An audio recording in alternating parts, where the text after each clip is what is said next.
מנוחה ושמחה אור ליהודים, יום שבתון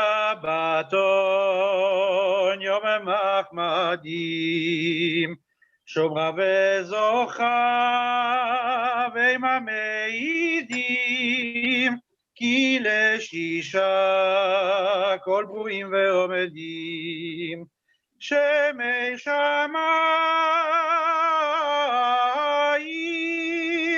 ארץ וימים, כל צבא מרום, רואים ורמים, תנין ואדם, וחיית רעים, כי בהשם צור עולמים. הוא אשר דיבר לים סגולתו, שמור לקדשו מבוא בצאתו. שבת קודש יום חמדתו, כי בו שבת אל מכל מלאכתו.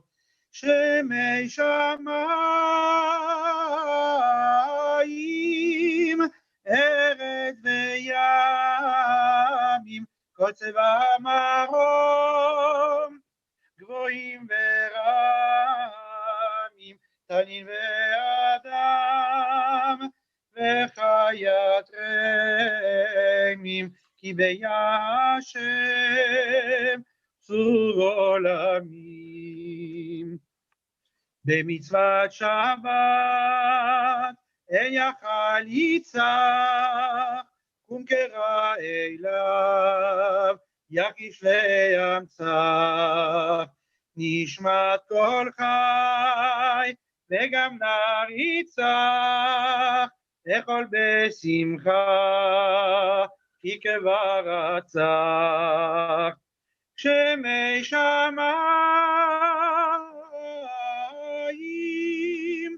ארץ וימים, כל צבא מרום, גבוהים ורמים, תנין ואדם, וחיית רעים, כי בהשם צור עולמים.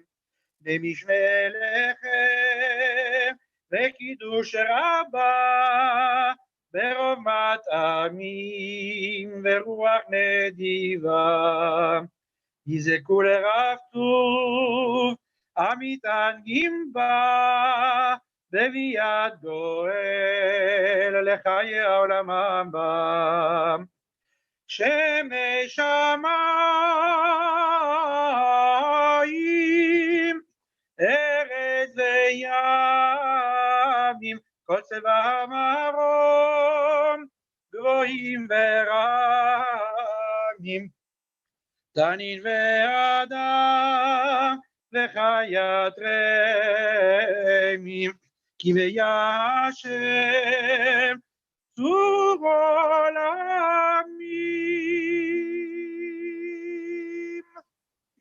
Chazak ou Baron, nous sommes prêts à passer au chant numéro 9. Un grand merci et merci à toi pour ce soir. Shabbat Shalom, à une prochaine.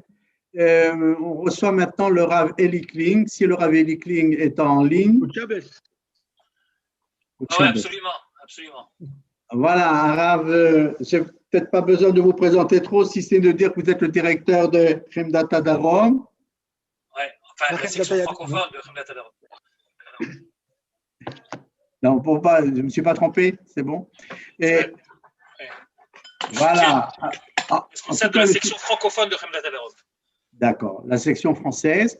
En tout cas, on est heureux de vous recevoir. Pour le sujet que vous avez choisi, c'est de l'Ech Lecha à l'Ech Lecha. Alors, quand j'ai proposé ça à la secrétaire, elle a dit, mais il ne s'est pas trompé, ce n'est pas la paracha. Mais en fait, on comprend que c'est tout un thème de toute une année. Et donc, on vous écoute avec plaisir. Oui, mais alors la vérité, je vais vous dire la vérité, vous allez rire, hein, mais j'avais pas compris que c'était sur le Shabbat la soirée. Et maintenant, là, en écoutant mon maître, le Rav Bochko, que je me suis dit, mais pourquoi il parle du Shabbat tout le temps? Et c'est là que j'ai revu l'affiche et que je me suis dit, mais enfin, mais c'est bien sûr, il fallait parler du Shabbat. Et moi, j'avais pensé sur le Shabbat, c'est-à-dire le Shabbat qui vient, quoi. Ouais. Donc, sur la paracha de la semaine, etc. J'ai complètement fait un hors-sujet. Mais, on va essayer quand même de raccrocher tout ça au Shabbat, puisque finalement, tout est lié, n'est-ce pas? Tout est lié. Enfin, voilà, donc vous étonnez pas si je parle d'un petit peu autre chose. Alors voilà. En plus, j'ai un problème de clarté, je ne sais pas si vous remarquez. J'ai l'impression d'être sur un nuage là, quand je me regarde. Voilà.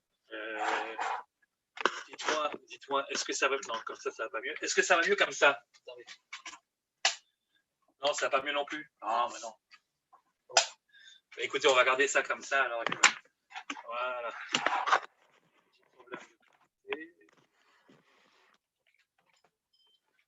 Disons, très bien. Bah, écoutez, trêve d'introduction, donc on va commencer à parler directement du sujet, enfin du sujet, de mon sujet, quoi.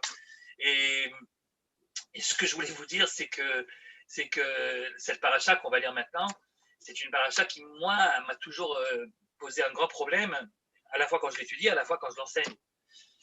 Je parle évidemment de la fin de la paracha, qui est en fait le morceau de bravoure de la paracha, qui est donc l'histoire de la Kedat Yitzhak, l'histoire du sacrifice d'Yitzhak, qui pose un énorme problème, quoi, un énorme problème moral. C'est-à-dire que Dieu dit à Abraham, eh ben, tu vas faire une abomination. Et Abraham dit, d'accord, ok, on commence quand? Ben, je résume, enfin, c'est un petit peu comme ça. C'est-à-dire que ce que Dieu demande à Abraham, c'est carrément d'aller tuer un homme innocent qui se trouve être son fils. Et Abraham ne dit rien, ne voit pas où il y a le problème moral. Et au contraire, eh ben, il y va, et même les Midrashim mettre l'accent sur l'enthousiasme d'Abraham à réaliser cette chose qui est une abomination. Alors, c'est pas moi qui dis que c'est une abomination, hein, tout le monde sait bien, la Torah elle-même va le dire plus tard, que offrir un être humain en sacrifice pour une divinité, quelle qu'elle soit, c'est une toréva, c'est une abomination. Et non seulement c'est une abomination au sens juif du terme, mais c'est quelque chose qui va contre la morale humaine la plus commune. Enfin, et là, on est quand même très étonné de voir qu'Abraham ne dit rien, et puis au contraire, il a l'air. Alors, il se lève le matin très tôt, il va chez Abraham à Banker, et là, tout d'un coup, dans ce verset, on voit que lui-même, il attelle son âne, vous savez. Et Rachid dira, c'est un Rachid qui m'a toujours paru très, très curieux. Rachid dira, il attelle son âne lui-même, alors qu'il avait des gens pour pouvoir le faire. Abraham, c'est un homme riche, il avait des serviteurs, des gens qui étaient là pour ça. Et Rachid dira, oui, mais Arava, mais quelle est Ashura? C'est-à-dire, quand on aime, on fait des choses qu'on ne devrait pas faire d'habitude, mais on est poussé par, voilà, on fait quelque chose que d'habitude, si on avait bien réfléchi, on ne l'aurait pas fait, mais par amour, finalement, voilà, on fait ça les choses. Donc, non, c'est vrai, il aurait dû donner à quelqu'un d'autre à la clé là, mais il le fait lui-même par amour. Mais par amour de quoi? Mais par amour de Dieu. Et l'amour de son fils, alors il passe où alors l'amour de son fils? C'est quand même curieux. Alors peut-être que justement le message de la Kedah, c'est justement de nous dire, bah, tu vois, c'est pas à toi de décider qu'est-ce qui est moral, qu'est-ce qui n'est pas moral, qu'est-ce qui est éthique, qu'est-ce qui n'est pas éthique. Toi, ton rôle, c'est de faire ce que Dieu te demande. Une fois que Dieu te demande quelque chose, tu le fais, et puis voilà, tu ne poses pas de questions. Peut-être que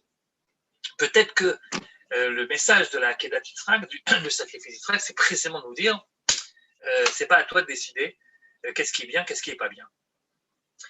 Ouais, mais si c'est comme ça, on ne comprend plus très bien pourquoi les mêmes sages, les mêmes commentateurs qui applaudissent des deux mains lorsque Abraham se tait au moment où on lui demande d'aller sacrifier son fils, et au contraire, le montrent comme le sommet même de l'abnégation, de la Yirat Shamaim. D'ailleurs, c'est lui-même qui dit Ata Yireh Elokim, Ata Yadati Yireh Elokim. Donc, c'est évidemment, je ne connais aucun commentateur, aucun rabbin, de quelle que soit la période, qui ait dit que ce qu'a fait Abraham, la manière avec laquelle il a réagi, mérite une critique. Au contraire, la Kedat Yitzhak, oh là là, on s'en sert et on s'en sert jusqu'au bout, on s'en sert à Rosh Hashanah, on s'en sert partout.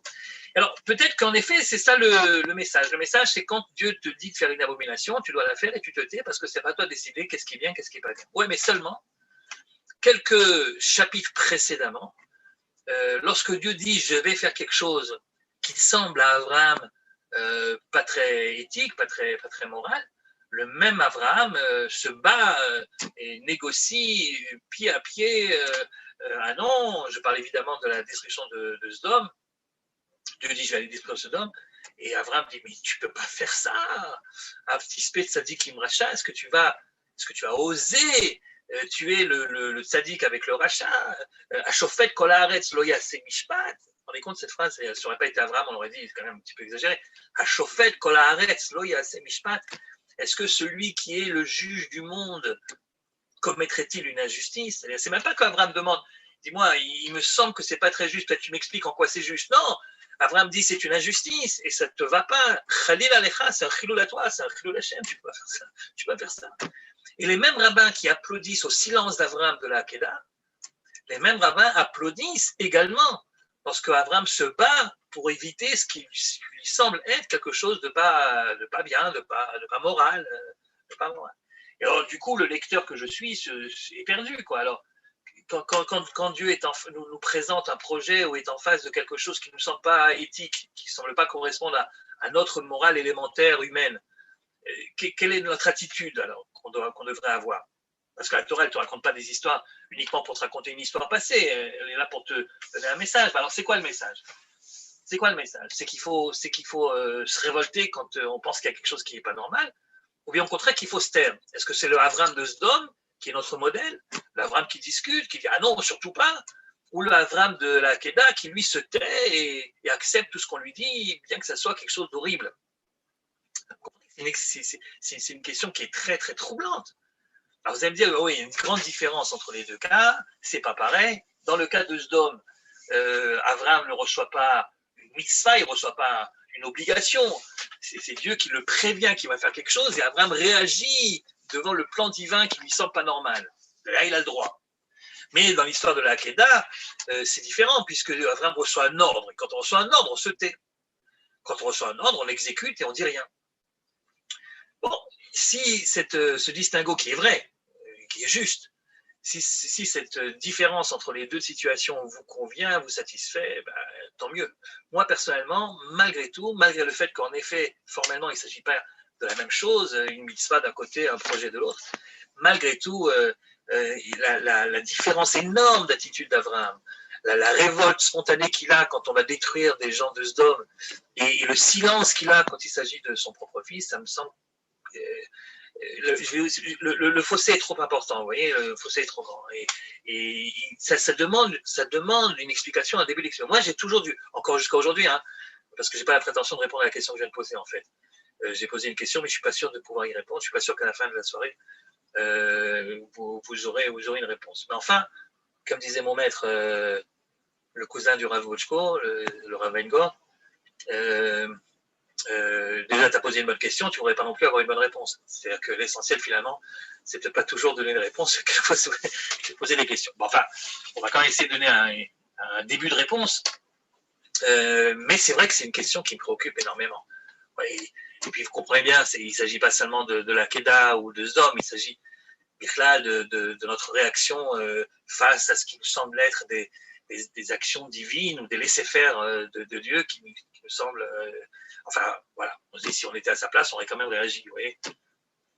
C'est vrai, qui est le juif le plus méritant, le plus important, le plus juif finalement? Est-ce que c'est celui qui, après des persécutions horribles, pour ne pas dire la Shoah, dira ah ben c'est impossible, c'est inexcusable, c'est pas normal, mais comment tu as osé faire quelque chose comme ça?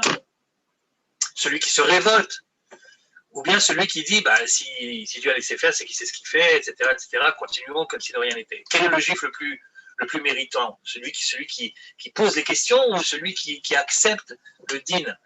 Donc pourquoi le problème ici du silence d'Abraham au moment de la Hakeda, c'est un problème réel. Alors, encore une fois, si Abraham avait montré pendant toute sa vie que c'est l'attitude qu'il fallait avoir, une attitude de soumission par rapport au décret divin, d'accord. Mais si quelquefois il se révolte et quelquefois il ne se révolte pas, alors moi j'aimerais bien savoir dans quel cas on doit se révolter, dans quel cas on ne doit pas. Bref, donc c'est mon problème énorme pour l'histoire de la Hakeda. C'est mon problème énorme. Et la réponse,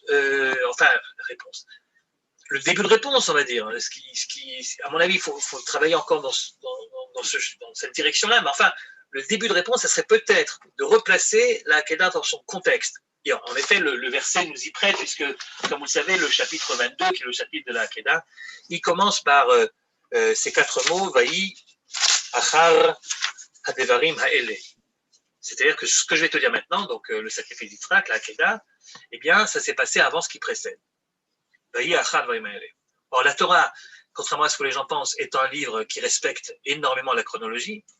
Je sais bien que de temps en temps, ce n'est pas le cas, mais justement, c'est des exceptions. Chaque fois que ce n'est pas le cas, il faut comprendre, il faut expliquer pourquoi. Quand on dit En Mukdam ou Meuchar Torah, ça ne veut pas dire qu'il n'y a pas d'ordre chronologique. On ne va pas raconter l'histoire de Yosef avant l'histoire d'Abraham. Enfin, évidemment qu'on suit un ordre chronologique, on le voit bien. Et quelquefois, il y a des choses plus importantes et on met l'ordre chronologique un petit peu de côté. Bon. Mais en général, c'est l'ordre chronologique. Et donc, le Vaï Achad Vaïm Haele est évidemment inutile. C'est évident que le chapitre 22, il suit le chapitre 21, chronologiquement. Alors pourquoi cette précision après ce qui vient d'être dit? Et chaque fois qu'il y a écrit Vaï Achad Vaïm Haele, ça veut dire que ce qu'on va te dire maintenant, c'est une conséquence de ce qui a été dit précédemment. C'est qu'il y a une relation, si vous voulez, de cause à effet entre ce qui s'est passé avant et ce qui va se passer maintenant. Autrement dit, ce que je suis en train d'essayer de dire, c'est que la Torah elle-même nous dit tu peux rien comprendre à la Hakeda si tu la remets pas dans un contexte plus général, après ce qui s'est passé.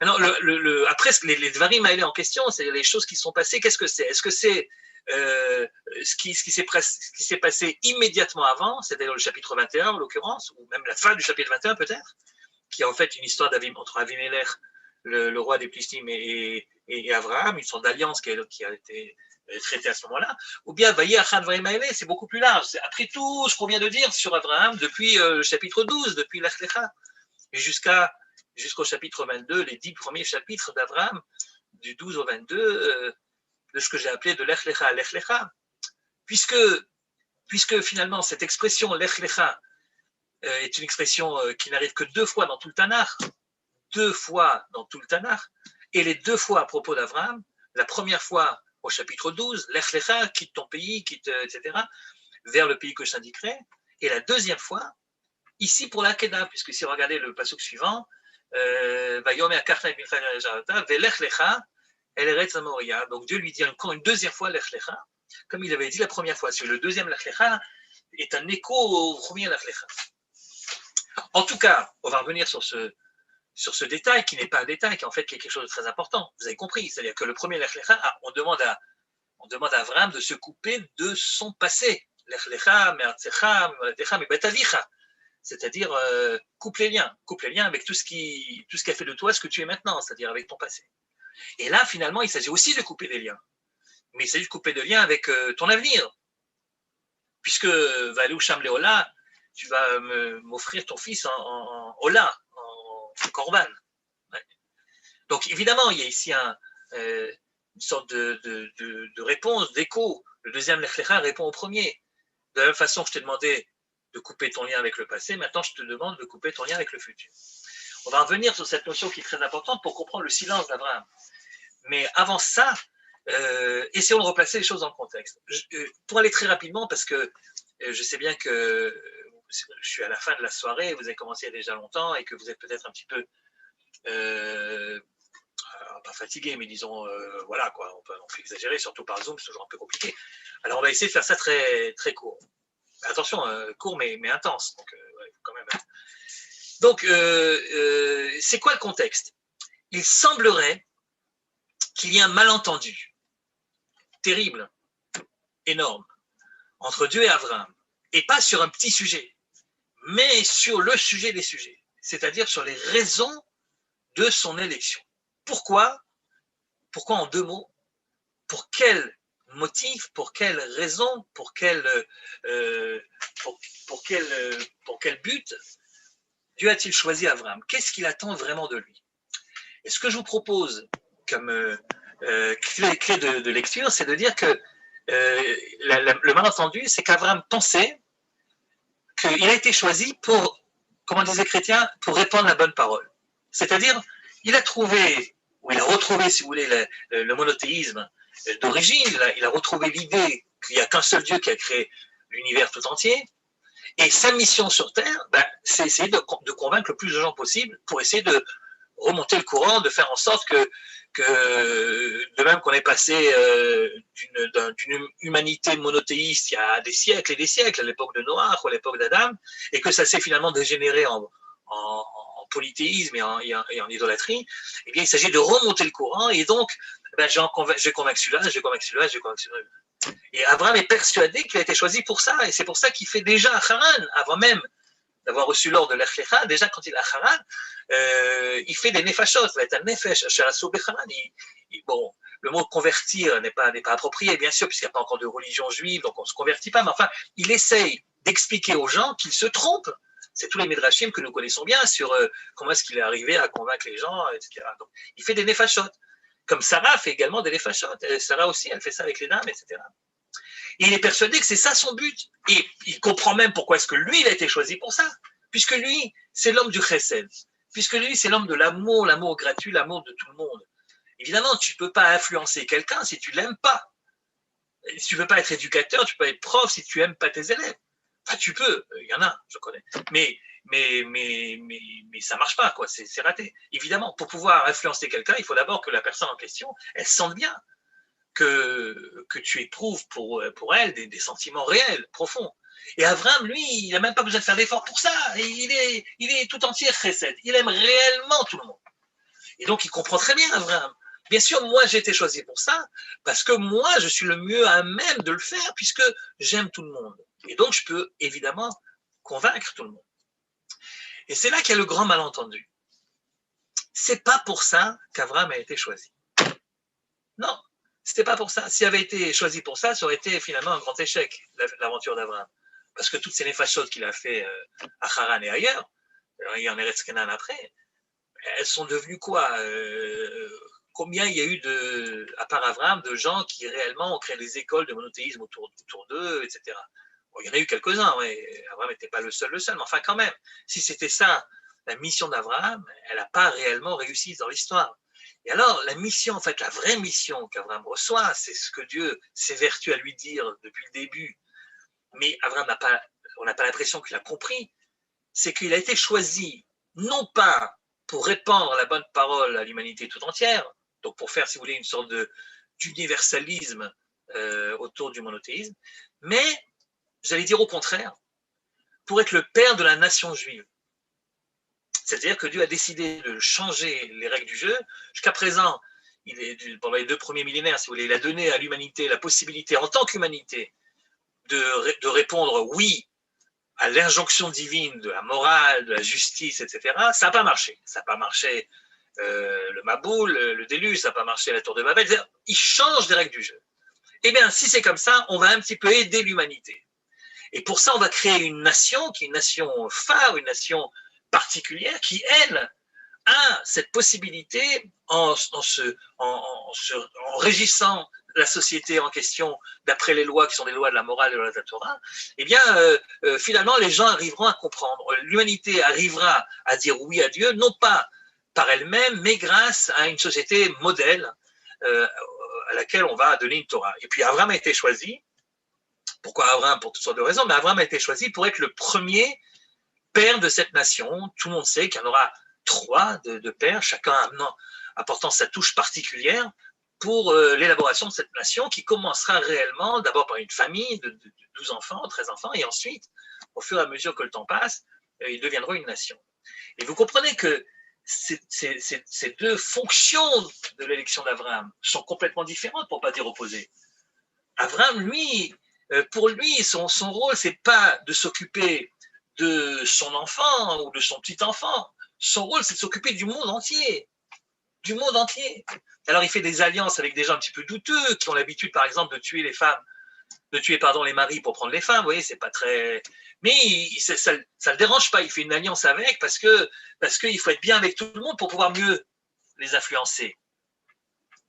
Il est prêt à se battre pour des gens qui apparemment n'en valent pas tellement la peine, des gens qui sont, comment le texte dit là-bas, Raïm vechataim lachem meod. Je parle des gens de Sodome qui n'étaient pas des gens très fréquentables, mais il se bat pour eux. Pourquoi il se bat pour eux? Mais parce qu'il pense que c'est pour ça qu'il a été choisi, pour essayer justement de faire en sorte que tout ce mal, que toute cette iniquité, eh bien, grâce à lui, elle soit éliminée au fur et à mesure. Et puis comme ça se passe juste à côté, c'est les voisins, quoi. Alors il dit à Dieu, mais enfin, tu vas pas faire ça, laisse-moi le temps. Laisse-moi le temps. Peut-être qu'il y a 50 justes là-bas à Sodome, et les 50 justes et moi, on peut changer le sort de tout ce monde-là. Bon, à condition que ce soit les 50 justes qui soient bétochaïr, des gens qui sont appliqués, évidemment. Il ne s'agit pas de faire une yeshiva avec des cloisons et des murs fermés et des portes fermées à double tour, etc. Non, il s'agit de gens qui sont impliqués dans la vie de la cité. Et ben, s'il y en a 50, ça me suffit, moi. Même si c'est des villes importantes, Sdor, Amora, etc. Mais moi et eux, on va pouvoir changer l'histoire. Il n'y a pas 50, il y a 45. Ah, il n'y a pas 45, 40, 30, 10. 10, un minyan de gens, un minyan de tzadikim, et moi, on va changer le monde. Parce qu'Abraham est persuadé que c'est pour ça qu'il a été choisi. Et Dieu lui dit, mais pas du tout. Mais pas du tout. Je te préviens que j'ai détruit Sodome, non pas parce que j'ai besoin que tu me dises ne le fais pas, je sais ce que je fais, mais simplement, comme on a une alliance, toi et moi, on a une alliance, ben, ça ne se fait pas que je fasse un truc aussi incroyable, aussi dramatique, sans prévenir. Alors je te préviens, par courtoisie, par derech eretz, parce que ça ne se fait pas entre deux alliés qui ont scellé une alliance, ça ne se fait pas que je fasse des trucs sans prévenir. Alors je te préviens, mais ce n'est pas du tout dans le but que tu m'arrêtes, pas du tout. D'ailleurs, je ne m'arrêterai pas. Et Abraham ne comprend pas. Et Abraham ne comprend pas que finalement, son but sur terre, c'est d'avoir un enfant qu'il doit l'appeler Yitzhak, et qui doit ensuite lui transmettre tout ce qu'il sait. Et je vous rappelle que lorsque la première fois on lui parle de ça, Abraham dira Lou Ishmael Yirielefanecha, mais j'ai déjà un gosse, j'ai pas besoin d'un deuxième. C'est gentil, non, c'est gentil, c'est pas que j'en veux pas. C'est gentil, bien sûr, je suis très content que tu me fasses cette tova, tu me fasses cette faveur, mais franchement, c'est pas la peine de te déranger, c'est pas la peine de changer l'ordre du monde. Je suis vieux, j'ai passé l'âge d'avoir des enfants, ma femme, n'en parlons pas, et franchement, avoir des enfants maintenant à notre âge, ça serait changer les règles du monde, de la nature. C'est vraiment pas la peine, c'est gentil de ta part, mais franchement, ça vaut pas la peine. Autrement dit, Abraham a l'impression que quand Dieu lui dit tu auras un enfant qui s'appellera Yitzhak, c'est une sorte de prix, de récompense pour service rendu, vous voyez, une sorte de sachar, une sorte de salaire. Voilà, tu t'es bien conduit, tu auras un enfant. Mais pas du tout, il se trompe. C'est pas l'enfant qu'il doit avoir, c'est pas pour le remercier de ce qu'il aurait fait dans le monde, mais c'est parce que c'est pour cet enfant-là qu'il a été choisi. Il faut créer les premières étapes, les premiers jalons de cette nation qui doit voir le jour. Et Abraham ne comprend pas.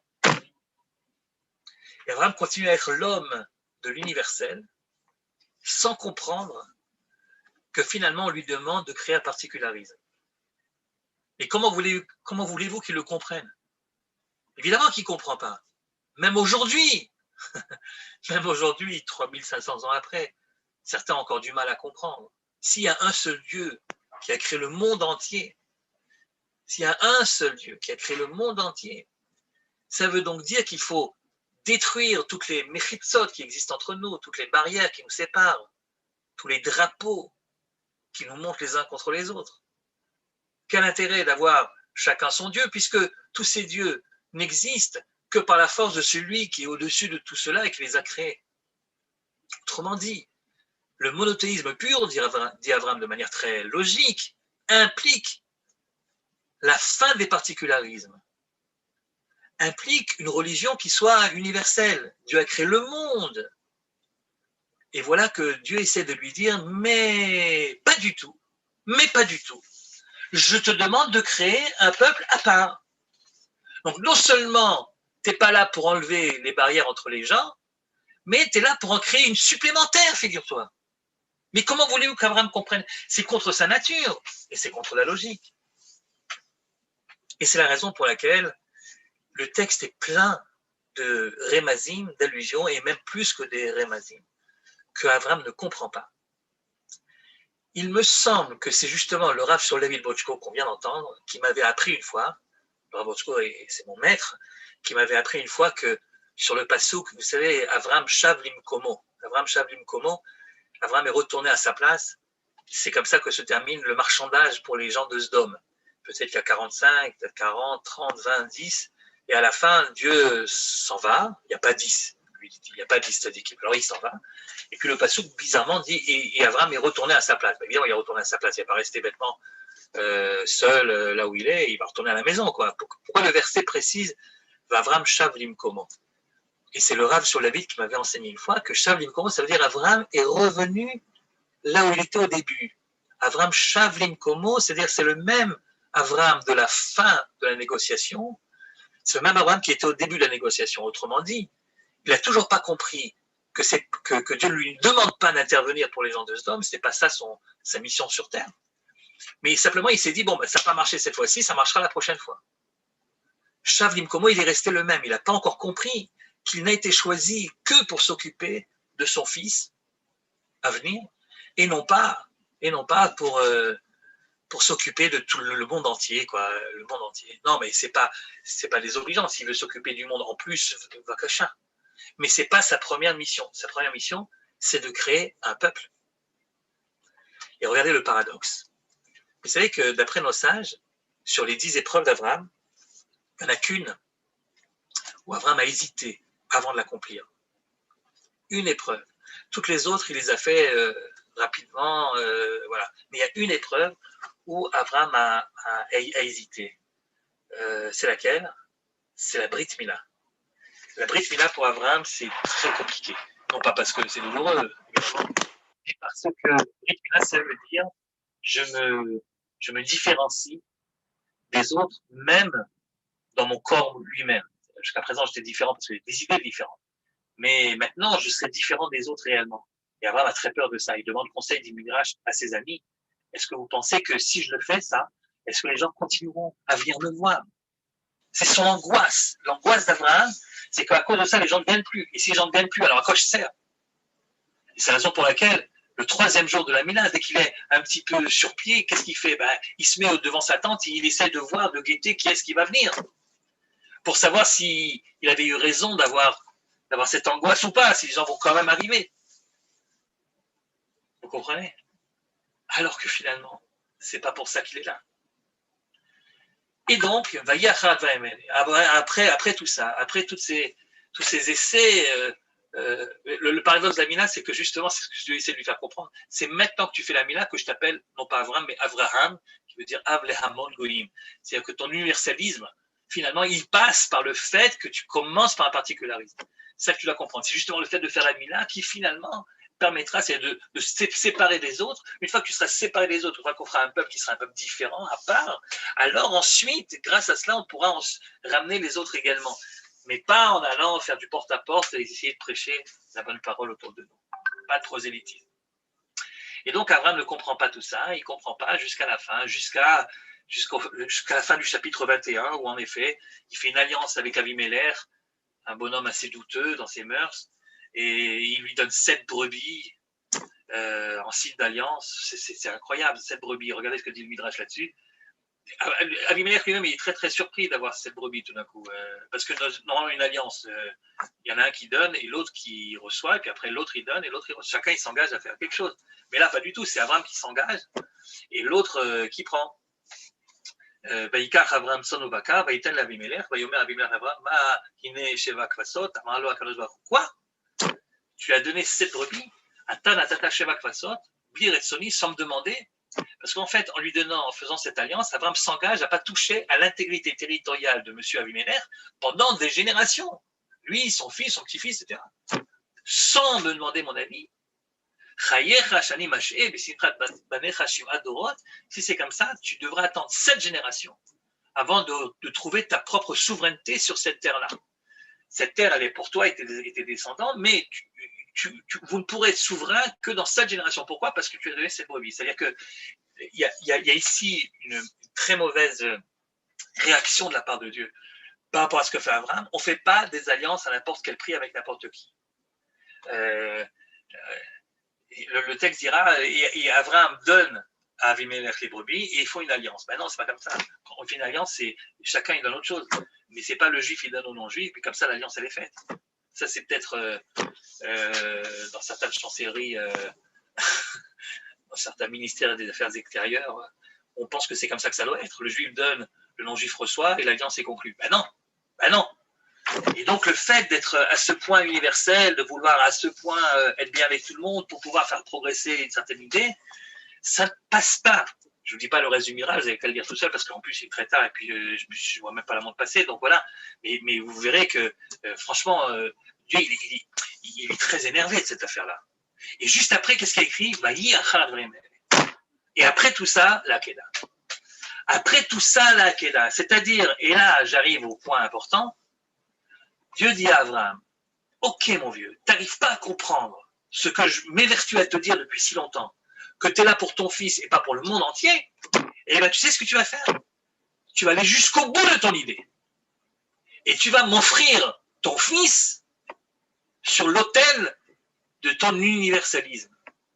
Puisque tu penses qu'il est inutile, qu'il est superflu, que tu aurais pu t'en passer, que c'est pas plus important, qu'il y a des choses plus importantes.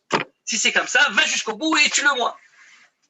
Évidemment que le but, si vous voulez, ce traitement de choc, il a un but. C'est quoi le but? Le but, c'est que Abraham sortant avec son fils seul, sauf j'allais dire seul, finalement seul, sans le monde entier autour de lui, sans la tente ouverte aux 80, sans les Avimelech, les Paro, les Ishmaël et les Eliezer autour de lui, seul avec son fils, pendant les 3 jours de marche pour arriver jusqu'à Jérusalem. Et bien au moins pendant ces 3 jours-là, il ne pourra pas, pense Dieu, il ne pourra pas, Abraham, ne pas découvrir les particularités de Yitzhak et comprendre que Yitzhak, à cause de ses capacités particulières, est le but de l'existence et du choix de l'élection d'Abraham. Sauf qu'Abraham ne comprend toujours pas. Et alors ce qu'il fait, il part en effet, mais il part avec Shnei Neharim. Il prend deux hommes avec lui. D'après nos sages, ça serait les deux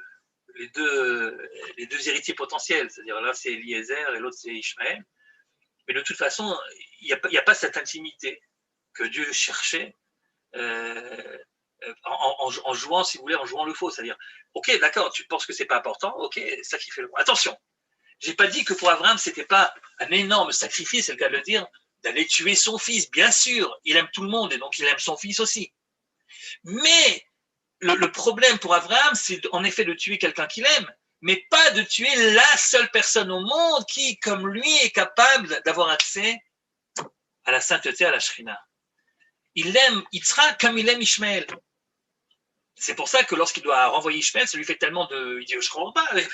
Moi, Abraham, moi, l'homme qui doit réussir à convaincre tout le monde, je ne suis pas capable de convaincre mon propre fils Ishmaël. Ça veut dire quoi de le chasser? Ma putain. Et pour lui, Ishmaël et Yitzhak et tous les autres ont le droit à la même attention et à la même affection. Et c'est justement ça que Dieu essaie de lui faire comprendre, que ça ne devrait pas être comme ça, mon vieux. Tu devrais regarder qui est Yitzhak. Et donc commence l'aventure de la Hakeda, qui est en fait un grand malentendu qui perdure au départ. C'est-à-dire Abraham, quand on lui dit prends Karna et Bincha, etc. Mais vous connaissez ce fameux midrash que je vous ai ici photocopié, qui est un des midrashim les plus connus sur le début de la Hakeda, mais qu'on explique souvent. Enfin, moi, quand je l'avais appris pour la première fois, j'étais vraiment dans les petites classes à l'école juive à Lyon. Et la maîtresse m'avait mal expliqué. Je ne savais pas, évidemment, à l'époque. Regardez, le passouk dit Vayomer Karna et Bincha et Yichitra Sherahavta et Yitzhak. Vous vous rappelez? Prends donc ton fils, ton unique, celui que tu aimes, Yitzhak. Bon, il aurait pu lui dire directement prends Yitzhak. Non. Il tourne autour du pot, Karna et Bincha, ton fils, et Yichitra, ton unique, Sherahavta, celui que tu aimes, Yitzhak. Alors là-dessus, le Midrash dit Amarlo Bevakasha Mimcha Karna et Bincha. Et le Midrash fait comme s'il y aurait eu une sorte de dialogue entre Dieu et Abraham à ce moment-là. Et quand Dieu lui dit prends ton fils, Abraham aurait répondu Amarlet Reid Banim Itli, mais j'en ai 2 d'enfants, duquel tu parles. Et Dieu d'expliquer mais non, je parle de ton unique. Amarlo Atichitra. Et Abraham aurait dit mais ça veut dire quoi mon unique? Lui il est unique pour sa mère, Hagar, et l'autre il est unique pour sa mère, Sarah. Mais ils ne sont pas plus uniques l'un que l'autre. Et à ce moment-là, Dieu lui dit, mais non, Asherah, tu as celui que tu aimes. Tu dis, comment ça, celui que j'aime? Mais j'aime tout le monde. Est-ce qu'il y a des nechitsot, est-ce qu'il y a des séparations dans mes entrailles? J'aime l'un comme j'aime l'autre. Amarlo, alors à ce moment-là, il lui a dit, je devrais dire, il lui a crié, Et Yitzhak.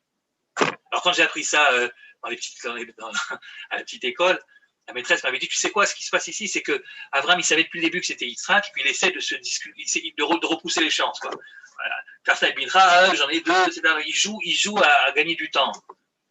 Mais c'est pas ce que dit le Midrash. Le Midrash, il dit pas que Avram joue ici à gagner du temps. Avram est très sincère. J'ai 2 enfants, je les aime tous les deux, mais de qui tu parles? Et quand je lui crie, et Yitzhak, il veut lui dire, mais c'est Yitzhak ton Yechid. C'est Yitzhak que tu es censé aimer. Davantage, oui, davantage que les autres. C'est ce qui est écrit dans la fin du Midrash. Mais Lama lo gila lo miyad. Et pourquoi est-ce qu'il n'a pas dit tout de suite? Pour qu'il devienne particulier à ses yeux, vous comprenez? Mais Avram ne comprend toujours pas. Et ce matin-là, il part avec ces deux Néharim. 3 jours de marche, un demi-verset. Tellement ça va vite. Tellement Avram a l'air de comprendre pourquoi il doit en fait sacrifier Yitzhak. Vous comprenez? C'est pour ça qu'il ne dit rien. On m'a posé la question au début, pourquoi il ne dit rien? Parce qu'il croit qu'il comprend. Il croit qu'il comprend qu'est-ce que cherche Dieu. Et qu'est-ce que cherche Dieu d'après Avram? De la même façon que tu m'as dit au départ, Lech Lecha, coupe les ponts avec le passé, là maintenant tu me demandes coupe les ponts avec le futur. J'ai compris. Qu'est-ce que tu veux faire de moi? J'ai compris, tu veux faire de moi un homme universel qui n'est ni lié à son passé, ni lié à son avenir. J'avais 2 enfants, un tu m'as dit de le renvoyer, l'autre maintenant tu me dis de le tuer. Très bien, j'ai compris. Donc je suis l'homme qui appartient à aucune tribu, à aucune famille, l'homme universel. C'est pour ça qu'il dit rien. Il dit rien parce qu'il croit comprendre pourquoi. Mais il a tout faux. C'est pas pour ça. Alors il s'en va, et puis là où il commence à comprendre vraiment, c'est au moment où il voit le Moria de loin. Parce que Dieu lui avait dit, je te dirai déjà quelle montagne. Va du côté de la région de Moria et je te dirai quelle montagne. Et Jérusalem est entourée de montagnes. Et quand tu viens depuis le sud, Abraham était donc au sud, quand tu viens depuis le sud, tu arrives à ce qu'on appelle, pour ceux qui connaissent, la Taïelette, la promenade avant la Native, là-bas, c'est là qu'il était donc. Et tu vois en effet tout Jérusalem à tes pieds, et tu vois les différentes montagnes. Tu as le Harazetim ici, tu as le Hatzofim là-bas, et puis tu as le Har Moria également. Et comment il sait Abraham de quelle montagne il s'agit? Vaillant Machiché, Vaillant et Tamakom Mirachok, il a vu l'endroit de loin, nous dit le texte.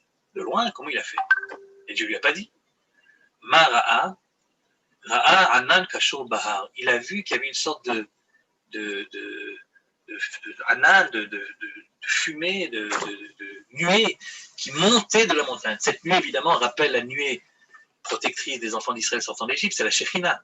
Donc il est sensible à la Shekhinah, Abraham. Il voit le Moria, il ressent quelque chose.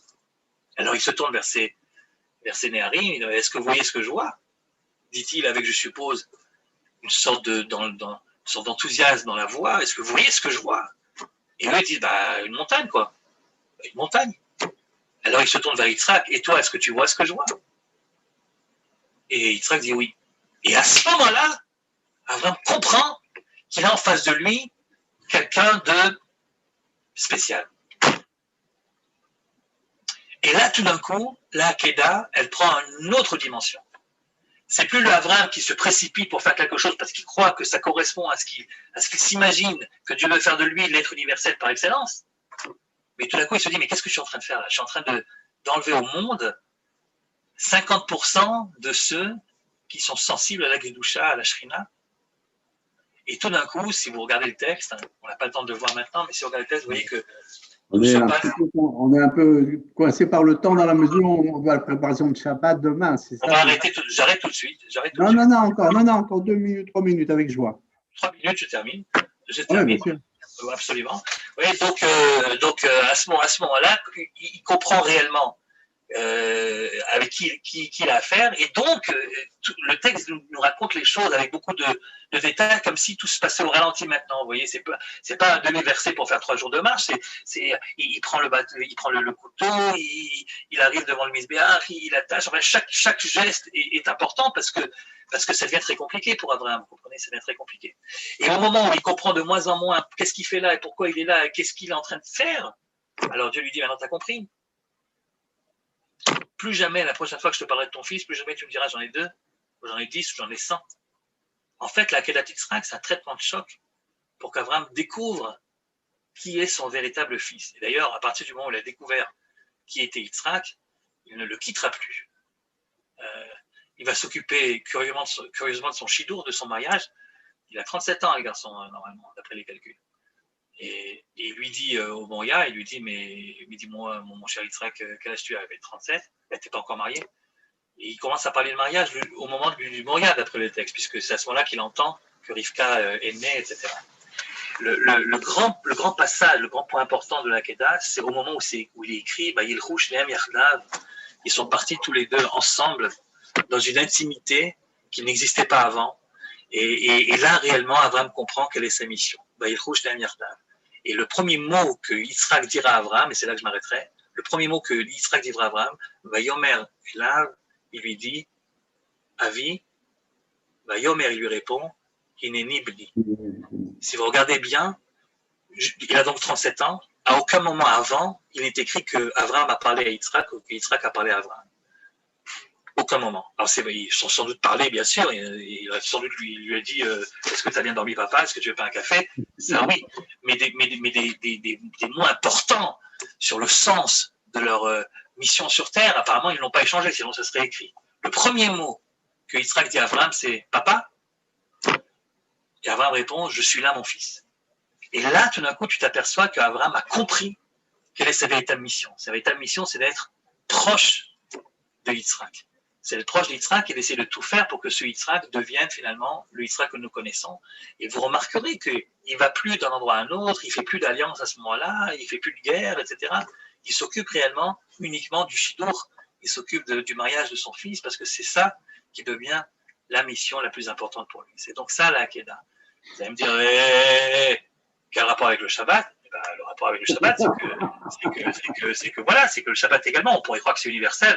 Ah, Dieu il a créé le monde, mais comme a expliqué le Rav Bochko, le vendredi soir, c'est peut-être universel, mais le Shabbat matin, ça devient particulier, évidemment. C'est grâce à Israël que le Shabbat n'est plus une théorie, mais devient quelque chose de vécu, une véritable expérience vécue. Et c'est donc ce paradoxe entre l'universalisme dans l'idée et le particularisme dans la réalité que nous trouvons également avec Abraham et Yitzhak. Voilà, écoutez, je vous remercie de votre attention et je vous laisse à vos halot et à vos préparations de Shabbat. Merci beaucoup, Raveli. Shabbat Shalom et au plaisir de vous réentendre. On va bientôt se séparer, mais juste avant, on a encore un chant avec Uriel. Ah, très bien, parfait. Exactement, okay. Pour nous mettre, de continuer l'ambiance. Exactement. Ouais. Uriel, c'est parfait.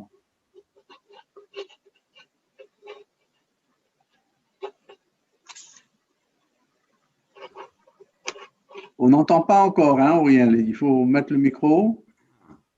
C'est bon. On entend? On entend, super. Igdal Elohim Chai. יגדל אלוהים חי וישתבח, נמצא ונטל מציאותו, אחד ויחיד כיחודו, נעלם וגם אין סוף לאחדותו, אין לו דמות הגוף ואינו גוף, לא נערוך אליי קדושתו, קדמון לכל דבר. אשר נברא ראשון ואין ראשית לראשיתו הינו אדון עולם לכל מצב יורה גדולתו ומלכותו שפע נבואתו מאת הנועל אנשי סגולתו ותפארתו לא קם לישראל כמו שהוא, נביא ומביטה באמונתו, תורה אמת נתן להמועל, על יד נביאו נאמן וטוב, לא יחל יפעל ולא ימיר דתו לעולם עם נזולתו, צופה ויודע סתרנו מביט לסוף דבר בקדמותו, גומל איש חסיד כמפעלו, נותן לרשע רק כרישתו, ישלח לקץ ימים